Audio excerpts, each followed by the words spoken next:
汽机车经过过路线，无让过路人先过的红灯发落，也毋过伫台中的逢甲上宽前几天，有一台公车要驶越，若无减速让过路人先过，这个司机佫用车顶的风送头骂过路人。客运业者是表示讲，这个司机确实毋对，内部会处罚。警方嘛表示讲，已经有接到检举，嘛来开单。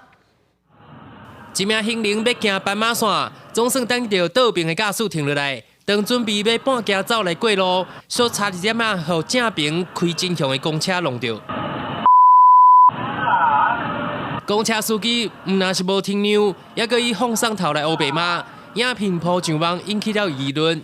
事发地点就伫咧台中市复兴路逢甲上宽一带，当地民众是感觉真旱，过路甲单犹原是提心吊胆。要很小心，很多车还是不会让我们。但是就是公车司机的话，其实。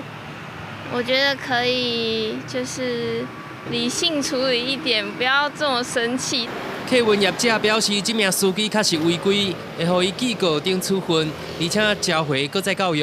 台中市第6分局是强调，已经接到检举，会以道路交通管理处罚条例开罚清理至6000块的罚款。影片看起来确实驾驶是有违规啊，那这部分我们会给他。行政惩处不会给他记大过了，那也会把这驾驶再召回来，再教育啊，再改善他行车的行为。行经行人穿越道或其他依法可供行人穿越之交叉路口，有行人穿越时，不暂停让行人先行通过者，处新台币1200元以上6000元以下罚款。另外，公车司机以放送头黑白骂，是毋是涉犯公然侮辱？警方是强调当事人无报案，爱看伊主观的认定。记者台中报道。